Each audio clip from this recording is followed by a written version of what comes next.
ची पार्श्वभूमी. मूलभूत हक्क भारतीय संविधानाच्या भाग 3 मध्ये समाविष्ट आहेत. हे हक्क कोणत्याही व्यक्तीच्या सर्वांगीण विकासासाठी आवश्यक मानले जातात. अमेरिकेच्या राज्यघटनेतील बिल ऑफ राईट्समधून मूलभूत हक्कांची संकल्पना घेण्यात आली आहे. स्वातंत्र्याच्या लढ्यात भारतीयांनी ज्या हक्कांची मागणी केली होती ते हक्क मूलभूत हक्कांच्या स्वरूपात समाविष्ट करण्यात आले आहेत. मूलभूत हक्कांची कलमे. भारतीय संविधानातील कलम 12 ते 35 मध्ये एकूण 6 मूलभूत हक्क समाविष्ट आहेत. 1. समानतेचा हक्क. कलम 14 ते 18. कलम 14. कायद्यासमोर सर्व समान आहेत. कलम 15. धर्म, वंश, जात, लिंग किंवा जन्मस्थान यावरून कोणताही भेदभाव केला जाणार नाही. कलम 16. सरकारी नोकरीमध्ये सर्वांना समान संधी मिळेल. कलम 17. अस्पृश्यता नष्ट करणे. कलम 18. पदव्यांचे उच्चाटन. केवळ शिक्षण आणि लष्करी पदव्या वगळता. 2. स्वातंत्र्याचा हक्क. कलम 19 ते 22. कलम 19. भाषण आणि अभिव्यक्ती स्वातंत्र्य. शांततापूर्ण सभा भरवण्याचे स्वातंत्र्य. संघटना किंवा मंडळे स्थापन करण्याचे स्वातंत्र्य. भारतात कुठेही मुक्तपणे फिरण्याचे स्वातंत्र्य. भारतात कुठेही राहण्याचे आणि स्थायिक होण्याचे स्वातंत्र्य. कोणताही व्यवसाय किंवा व्यापार करण्याचे स्वातंत्र्य. कलम 20. गुन्ह्यांसाठी दोषी ठरवण्यासंबंधी संरक्षण. कलम 21. जीवन आणि वैयक्तिक स्वातंत्र्याचे संरक्षण. यात कलम 21 अ नुसार शिक्षणाचा हक्क समाविष्ट आहे, जो 6 ते 14 वर्षे वयोगटातील मुलांना मोफत आणि सक्तीचे शिक्षण देतो. कलम 22 अटक आणि प्रतिबंधात्मक अटकेपासून संरक्षण. 3. शोषणाविरुद्धचा हक्क. कलम 23 ते 24. कलम 23 मानवी तस्करी आणि वेठबिगारीवर बंदी. कलम रात्रीचे 12:14 वर्षांखालील मुलांना कारखाने किंवा धोकादायक कामात कामावर ठेवण्यास मनाई. 4. धर्म स्वातंत्र्याचा हक्क. कलम 25 ते 28. कलम 25. कोणत्याही धर्माचे पालन, आचरण आणि प्रचार करण्याचे स्वातंत्र्य. कलम 26. धार्मिक बाबींचे व्यवस्थापन करण्याचे स्वातंत्र्य. कलम 27. कोणत्याही विशिष्ट धर्माच्या प्रचारासाठी कर भरण्यास सक्ती नाही. कलम 28. काही शिक्षण संस्थांमध्ये धार्मिक शिक्षण किंवा उपासनांमध्ये उपस्थित राहण्यापासून स्वातंत्र्य. 5. सांस्कृतिक आणि शैक्षणिक हक्क. कलम 29 ते 30. कलम 29 अल्पसंख्याकांना स्वतःची भाषा, लिपी आणि संस्कृती जपण्याचा अधिकार आहे. कलम 30. अल्पसंख्याकांना शैक्षणिक संस्था स्थापन करण्याचा आणि त्यांचे व्यवस्थापन करण्याचा अधिकार आहे. 6. घटनात्मक उपायांचा हक्क. कलम 32. कलम 32. जर सरकारकडून तुमच्या मूलभूत हक्कांचे उल्लंघन झाले तर तुम्ही थेट सर्वोच्च न्यायालयात जाऊ शकता. डॉक्टर बाबासाहेब आंबेडकरांनी या कलमाला संविधानाचा आत्मा आणि हृदय म्हटले आहे. खालीलपैकी कोणता हक्क भारतीय संविधानातील मूलभूत हक्क नाही? अ. समानतेचा हक्क. ब. संपत्तीचा हक्क. क. शोषणाविरुद्धचा हक्क. ड. घटनात्मक उपायांचा हक्क. उत्तर ब. संपत्तीचा हक्क. स्पष्टीकरण. मूळ संविधानात संपत्तीचा हक्क कलम 31 मूलभूत हक्क होता, पण 44व्या घटनादुरुस्तीने 1978 तो मूलभूत हक्कांच्या यादीतून काढून कायदेशीर हक्क लीगल राईट बनवण्यात आला आहे. तो आता कलम 300A मध्ये समाविष्ट आहे. प्रश्न 2. कलम 21 कशाशी संबंधित आहे? अ. धार्मिक स्वातंत्र्याचा हक्क. ब. शिक्षणाचा हक्क. क. जीवन आणि वैयक्तिक स्वातंत्र्याचा हक्क. ड. सभेचे स्वातंत्र्य. उत्तर क. जीवन आणि वैयक्तिक स्वातंत्र्याचा हक्क. स्पष्टीकरण. कलम 21 प्रत्येक व्यक्तीला जीवन जगण्याचा आणि वैयक्तिक स्वातंत्र्याचा हक्क प्रदान करते. त्यात सन्मानाने जगण्याचा हक्क, स्वच्छ पर्यावरणाचा हक्क, निद्रा हक्क इत्यादींचा समावेश आहे. प्रश्न 3. अस्पृश्यतेचे उच्चाटन हे कोणत्या कलमाशी संबंधित आहे? अ.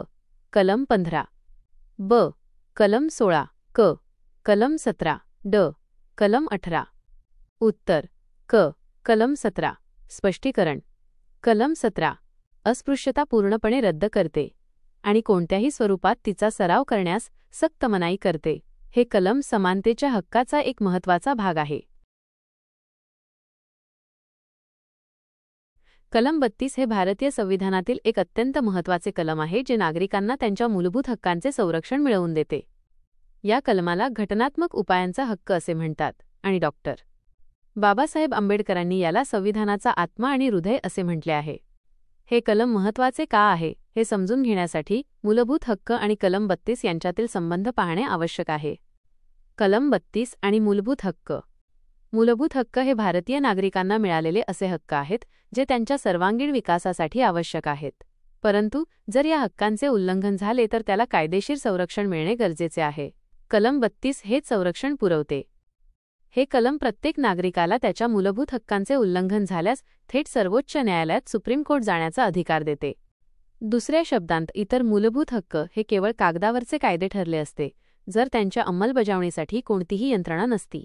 कलम 32 हीच यंत्रणा आहे.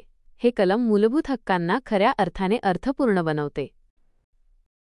1. Habeas corpus. हेबियस कॉर्पस तुमच्याकडे शरीर आहे किंवा त्या व्यक्तीला सादर करा. जर एखाद्या व्यक्तीला बेकायदेशीरपणे ताब्यात घेतले असेल तर न्यायालय हे रीट जारी करून त्या व्यक्तीला न्यायालयासमोर हजर करण्याचा आदेश देते. 2. मॅन्डमस. मॅन्डमस आम्ही आदेश देतो. हे रीट न्यायालय सार्वजनिक अधिकाऱ्याला त्याच्या कर्तव्याचे पालन करण्याचा आदेश देण्यासाठी जारी करते. 3. प्रोहिबिशन. प्रोहिबिशन मनाई करणे. जेव्हा एखादे कनिष्ठ न्यायालय आपल्या अधिकारक्षेत्राच्या बाहेर जाऊन काम करत असेल तेव्हा वरिष्ठ न्यायालय हे रीट जारी करून त्याला थांबवते. 4. सर्टिओरारी. सर्शोरारी प्रमाणीकरण करणे किंवा माहिती मिळवणे. कनिष्ठ न्यायालयाने दिलेला निर्णय किंवा खटला आपल्याकडे हस्तांतरित करण्यासाठी किंवा तो निर्णय रद्द करण्यासाठी वरिष्ठ न्यायालय हे रीट जारी करते. 5. को वॉरंटो. को वॉरंटो कोणत्या अधिकाराने. जर एखादी व्यक्ती सार्वजनिक पद बेकायदेशीरपणे धारण करत असेल तर न्यायालय हे रीट जारी करून त्या व्यक्तीला तो अधिकार विचारते. या रीट्समुळे मूलभूत हक्कांची प्रभावीपणे अंमलबजावणी करणे शक्य होते. उच्च न्यायालय देखील कलम 226 अंतर्गत असेच रीट्स जारी करू शकते. मात्र कलम 32 हे स्वतःचे एक मूलभूत हक्क असल्यामुळे सर्वोच्च न्यायालय मूलभूत हक्कांच्या उल्लंघनावर कार्यवाही करण्यास नकार देऊ शकत नाही. आणि घटना दुरुस्ती यांच्यातील संबंध. मूलभूत हक्क हे भारतीय नागरिकांना दिलेले महत्त्वाचे अधिकार आहेत, तर घटना दुरुस्ती ही संसदेला संविधानात बदल करण्याची शक्ती देते. यातूनच एक महत्त्वाचा प्रश्न निर्माण झाला. संसद घटना दुरुस्ती करून मूलभूत हक्कांमध्ये बदल किंवा त्यांना कमी करू शकते का? या प्रश्नाचे उत्तर अनेक ऐतिहासिक न्यायालयीन प्रकरणांमधून विकसित झाले आहे. 1. शंकरी प्रसाद खटला 1951. या खटल्यात सर्वोच्च न्यायालयाने निर्णय दिला की संसद कलम 368 नुसार घटना दुरुस्ती करून मूलभूत हक्कांमध्ये बदल करू शकते. त्यावेळी न्यायालयाने कायदा आणि घटना दुरुस्ती यात फरक केला. कलम 13 जे मूलभूत हक्कांचे उल्लंघन करणाऱ्या कायद्यांना शून्य मानते हे सामान्य कायद्यांना लागू होते, घटना दुरुस्तीला नाही असे न्यायालयाने म्हटले. 2. गोलकनाथ खटला 1967. या खटल्यात न्यायालयाने आपला पूर्वीचा निर्णय बदलला. न्यायालयाने म्हटले की मूलभूत हक्क हे अतिपवित्र ट्रान्सेंडेंटल आहेत आणि संसद त्यांना कमी किंवा नष्ट करू शकत नाही. न्यायालयाने घटना दुरुस्ती ही एक प्रकारचा कायदाच आहे असे मानले. 3. केशवानंद भारती खटला 1973. हा भारतीय कायदेशीर इतिहासातील सर्वात महत्त्वाचा खटला मानला जातो. या खटल्यात सर्वोच्च न्यायालयाने गोलकनाथ खटल्याचा निर्णय अंशतः बदलला. न्यायालयाने असा निर्णय दिला की संसद घटना दुरुस्ती करून कोणत्याही भागामध्ये बदल करू शकते, पण संविधानाच्या मूलभूत संरचनेत बेसिक स्ट्रक्चर नाही. संविधानाची मूलभूत संरचना. Basic structure of the constitution. मूलभूत संरचना ही अशी संकल्पना आहे ज्यात संविधानाची काही मूलभूत तत्त्वे आणि वैशिष्ट्ये समाविष्ट आहेत जी संसद घटना दुरुस्ती करून बदलू शकत नाही. यात खालील गोष्टींचा समावेश होतो. संविधानाचे सर्वोच्च स्थान, लोकशाही आणि प्रजासत्ताक स्वरूप, धर्मनिरपेक्षता, न्यायपालिकेचे स्वातंत्र्य, संघराज्य प्रणाली, न्यायिक पुनरावलोकनाचे तत्त्व. केशवानंद भारती खटल्याच्या निकालानंतर संसद मूलभूत हक्कांमध्ये बदल करू शकते, पण अशा बदलामुळे संविधानाच्या मूलभूत संरचनेला धोका पोहोचता कामा नये. यामुळे मूलभूत हक्कांचे संरक्षण सुनिश्चित झाले आहे. यामुळे मूलभूत हक्क आणि घटना दुरुस्ती यांच्यातील संबंध असा आहे की संसद घटना दुरुस्तीद्वारे मूलभूत हक्कांमध्ये बदल करू शकते, पण संविधानाच्या मूलभूत संरचनेला धक्का न लावता. मूलभूत हक्क आणि कर्तव्ये यांच्यातील संबंध. जरी हे दोन्ही घटक भिन्न असले तरी ते एकमेकांना पूरक कॉम्प्लिमेंटरी आहेत. 1. संतुलन. हक्क आणि कर्तव्ये हे एकाच नाण्याच्या दोन बाजू आहेत. फक्त हक्क असल्यामुळे समाजातील व्यवस्था बिघडू शकते आणि फक्त कर्तव्ये असल्यामुळे नागरिकांचे स्वातंत्र्य धोक्यात येऊ शकते. त्यामुळे हक्क आणि कर्तव्यांमध्ये योग्य संतुलन राखणे आवश्यक आहे. 2. लोकशाही बळकटीकरण. मूलभूत हक्क व्यक्तीला सरकारकडून मिळणारे संरक्षण देतात, तर कर्तव्ये व्यक्तीला जबाबदार नागरिक बनवतात. एका सशक्त लोकशाहीसाठी दोन्ही गोष्टी आवश्यक आहेत: हक्कांसाठी लढणारे आणि देशाप्रती कर्तव्ये पार पाडणारे जागरूक नागरिक. 3. न्यायालयीन दृष्टिकोन. अनेक न्यायालयीन खटल्यांमध्ये न्यायालयाने मूलभूत हक्कांचा अर्थ लावताना मूलभूत कर्तव्यांचा विचार केला आहे. उदाहरणार्थ, काही प्रकरणांमध्ये न्यायालयाने असे म्हटले आहे की जर तुम्ही आपले कर्तव्य उदा. पर्यावरणाचे रक्षण करणे पार पाडत नसाल तर तुम्हाला तुमच्या हक्कांचा उदा. स्वच्छ वातावरणात जगण्याचा हक्क दावा करण्याचा नैतिक अधिकार नाही. थोडक्यात, मूलभूत हक्क व्यक्तीचे अधिकार आणि स्वातंत्र्य सुनिश्चित करतात, तर मूलभूत कर्तव्ये व्यक्तीला देशाचा एक जबाबदार भाग बनण्यास मदत करतात. एका प्रगतशील आणि सुसंस्कृत समाजासाठी या दोन्ही गोष्टी एकत्र असणे आवश्यक आहे. महाराष्ट्रातील आयोगाने MPSC गेल्या काही वर्षांत मूलभूत हक्कांवर विचारलेले काही महत्त्वाचे प्रश्न आणि त्यांची उत्तरे खालीलप्रमाणे आहेत. हे प्रश्न तुम्हाला परीक्षेची तयारी करण्यासाठी उपयुक्त ठरतील. प्रश्न 1. खालीलपैकी कोणत्या कलमांमध्ये भारतीय संविधानाने समानतेचा हक्क राईट टू इक्वालिटी प्रदान केला आहे? अ. कलम 14 ते 18. ब.